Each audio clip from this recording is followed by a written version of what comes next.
آج اگست کی 15 تاریخ ہے۔ یا اللہ تیرا شکر کہ تو نے آج کا دن دکھایا، اندھیری رات سے روشن صبح کو نکالا۔ مولا کریم ہمیں سارا دن گناہوں سے محفوظ فرمانا۔ 15 اگست 1947 بانی پاکستان محمد علی جناح نے بطور گورنر جنرل پاکستان حلف اٹھایا۔ ان کی 15 اگست کی ایک تقریر سے ایک اقتباس سنتے ہیں۔ Kings of Pakistan, it is with feelings of greatest happiness and emotion that I send you my greeting.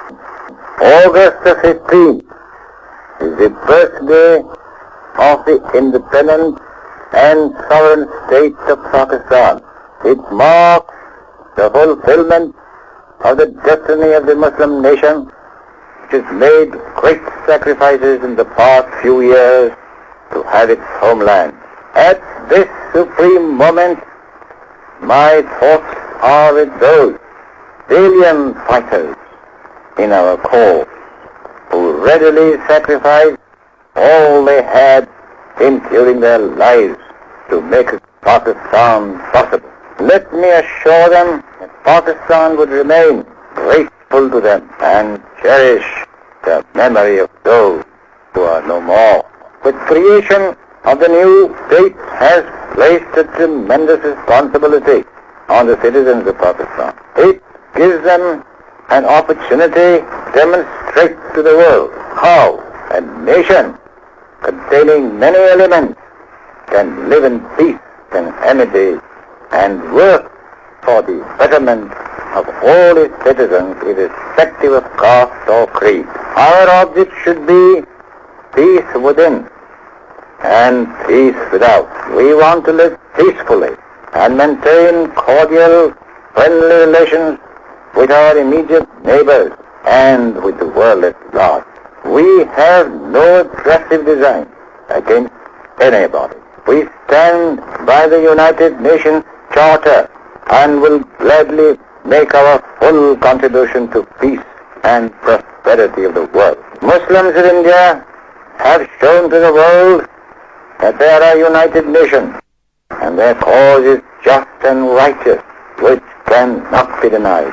Let us on this day humbly thank God for His bounty and pray that we might be able to prove that we are worthy of it.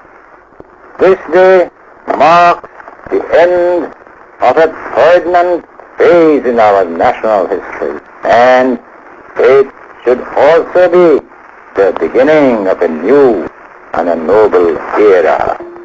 Let us impress the minorities by our words, deed and thought, that as long as they fulfill their duties and obligations as loyal citizens of Pakistan, they have nothing to fear. To the states beyond our borders, we send our greetings and assure them that Pakistan will extend to them its most friendly cooperation in preserving peace.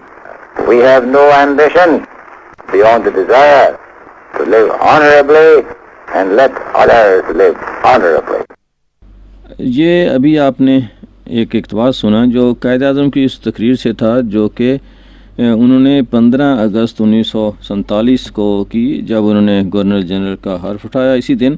اس میں بہت ساری چیزوں کا ذکر کیا ہے انہوں نے، اور خاص طور پر 2-3 باتوں کا میں دہرانا چاہتا ہوں۔ ایک تو انہوں نے ان قربانیوں کا ذکر کیا ہے جنہوں نے پاکستان بنانے کے لیے جن لوگوں نے دیا، اور انہوں نے کہا کہ ہمیں ان کو یاد رکھنا چاہیے۔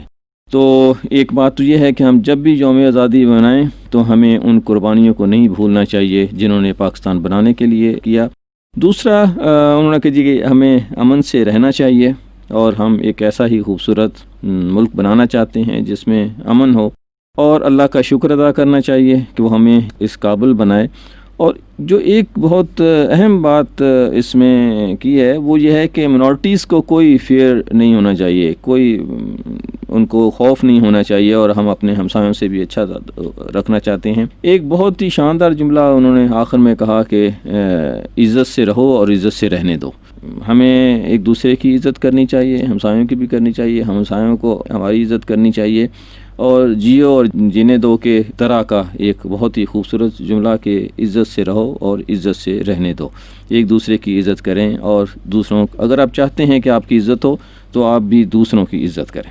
اس طرح کی خوبصورت باتیں اس تقریر میں موجود تھیں، جو کہ ایک ایک جملہ جو ہے وہ ہمارے لیے مشعل راہ بن سکتا ہے، لیکن ہم شاید اور بہت ساری چیزیں دیکھنے رہتے ہیں، سوچتے رہتے ہیں۔ ہمیں چاہیے کہ اگر انٹرنیٹ پہ کبھی بیٹھیں تو قائد اعظم کی ان تقریروں کو ضرور سنیں اور اپنے لیے کوئی نہ کوئی راہ عمل طے کریں۔ نیکسٹ سیگمنٹ ہے جی 15 اگست 1947 انڈیا کی آزادی کا دن ہے۔ پاکستان اور انڈیا نے ایک ہی دن آزاد ہوئے، لیکن پہلے دن سے ہی ان ملکوں نے اختلاف کیا۔ ایک نے اپنا یوم آزادی 14 اگست 1947 اور دوسرے نے 15 اگست طے کیا۔ بہرحال پاکستانیوں نے شاید 27ویں رمضان کے حوالے سے انہوں نے چاہا کہ ہمارا دن جو ہے وہ 14 اگست 1947 ہونا چاہیے، یا جسٹ محض کہ ہم ایک دن ہی کیوں منائیں، I don't know۔ بہرحال انڈیا کی عوام کو یوم آزادی مبارک ہو۔ 15 اگست 1945 ساؤتھ کوریا کا یوم آزادی، جس کا دارالحکومت سول ہے۔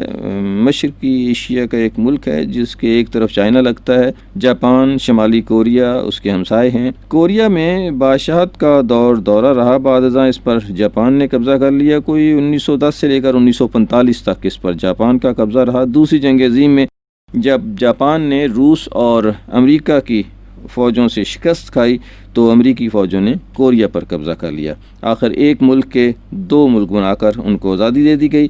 تو اس طرح سے ساؤتھ کوریا اور نارتھ کوریا جو ہے وہ ماضی وجود میں آئے۔ 15 اگست 1945 ساؤتھ کوریا کی آزادی کا دن، 15 اگست 1945 نارتھ کوریا کی آزادی کا دن۔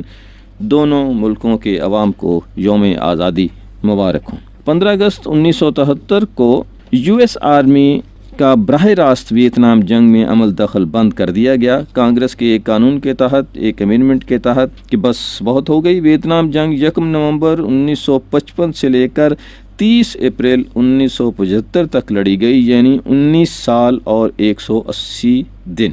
نتیجہ کیا نکلا؟ ویتنام کو آزادی دینا پڑی۔ ویتنام دراصل میدان جنگ تھا جہاں دنیا کی سپر پاور جنگ لڑ رہی تھیں۔ ایک طرف روس، North Korea, North Vietnam, People's Republic of China تھے، اور دوسری طرف امریکہ، South Korea, Australia, Philippines, New Zealand Thailand Laos جیسے ملک تھے۔ آپ اندازہ کر سکتے ہیں کہ ویتنام کا کیا حشر ہوا ہوگا۔ 19 سال 180 دن آخر امریکہ کو گھٹنے ٹیکنے پڑے۔ 15 اگست 1973 کانگریس کی پاس کردہ ایک امینڈمنٹ کے تحت امریکہ کو اپنی فوجیں کمبوڈیا اور ویتنام سے نکالنی پڑی۔ کمبوڈیا ویتنام کا دارالحکومت، اور بمباری بند کرنا پڑی۔ 15 اگست 1975 بنگلہ دیش کے لیڈر شیخ مجیب الرحمان کو قتل کر دیا گیا۔ شیخ مجیب الرحمان عوامی لیگ کے سربراہ تھے، بنگلہ دیش بنانے میں اہم کردار ادا کیا۔ یحییٰ خان اور ذوالفقار علی بھٹو سے مذاکرات میں ناکامی کے بعد 26 مارچ 1971 کو انہوں نے مشرقی پاکستان کی آزادی کا اعلان کر دیا، اور مشرقی پاکستان کو انہوں نے ریپبلک بنگلہ دیش کا نام دے کر پاکستانی فوجوں کے خلاف گریلا جنگ شروع کر دی، جسے بھارت نے سپورٹ کیا، اور نتیجتاً مشرقی پاکستان بنگلہ دیش بن گیا۔ شیخ مجیب الرحمان بنگلہ دیش کے پہلے صدر اور پھر پرائم منسٹر رہے۔ بنگلہ دیش کے اپنے ہی فوجیوں نے بعد ازاں اسے اس کے خاندان کے کئی اور لوگوں سمیت قتل کر دیا۔ تاریخ تھی 15 اگست 1975 جب فادر آف دا نیشن، جب اسے کہا گیا تھا، مجھے ایک بات یاد آ گئی کہ آپ جو ہیں وہاں کے بن جائیں، اور پاکستان اور مشرقی پاکستان جو تھا، جب ان کے الیکشن ہوئے اور بھٹو صاحب کے ساتھ ان کے مذاکرات چل رہے تھے، تو مجیب الرحمان کو آفر کی گئی تھی کہ آپ وہاں کے پرائم منسٹر بن جائیں، تو انہوں نے کہا تھا کہ میں ایک چھوٹے سے ملک کے ایک چھوٹی سی قوم کا پرائم منسٹر بننے کی بجائے ایک الگ قوم کا فادر آف دا نیشن بننا پسند کروں گا۔ تو فادر آف نیشن کو 15 اگست 1975 کو ان کی اپنی ہی فوج نے قتل کر دیا۔ 15 اگست 1960 کانگو نے فرانس سے آزادی حاصل کی۔ وسط افریقہ کا ایک ملک ہے۔ یہ ملک پہلے زائر کے نام سے جانا جاتا تھا۔ دارالحکومت اس کا ہے برازاویلا، اور سرکاری زبان ہے فرینچ۔ کانگو کے لوگوں کو یوم آزادی مبارک ہو آج۔